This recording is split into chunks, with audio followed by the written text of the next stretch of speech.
जी दोस्तों, जो नोज़ल होती है वो ऐसी होती है, ये पेप्सी की बोतल पे चढ़ा लेते हैं और आगे से खरगोश मुंह मारता है और आगे खरगोश पीते हैं। किसी की खरगोश का पानी दिखाते हैं आपको।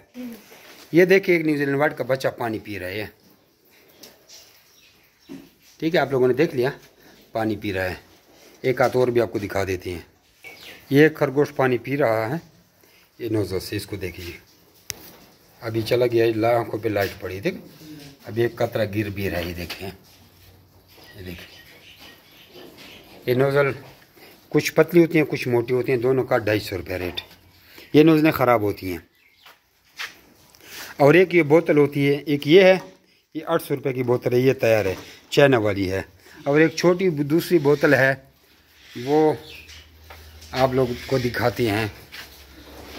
अगर स्ट्रे बोतलें चेरी दी, अगर स्टे ना बड़े बड़े बोतलें युवा रश्कारा का युवा, हाँ युवा जरका जरका जरका। ये बोतल आपको छोटी बोतल दिखाते हैं। बस ये इस बस स्टैंड, इसका अगर बस स्टैंड वाला खुद न रहो बोतल है, ये देख स्टैंड लगा हुआ है इसके साथ। ये छोटी बोतल है, इससे बच्चे भी आसानी से बोतल पानी पी लेते हैं। ये भी 800 रुपये की है।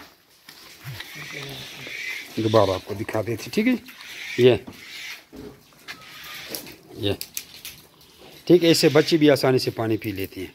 ये 800 रुपये की बोतल है।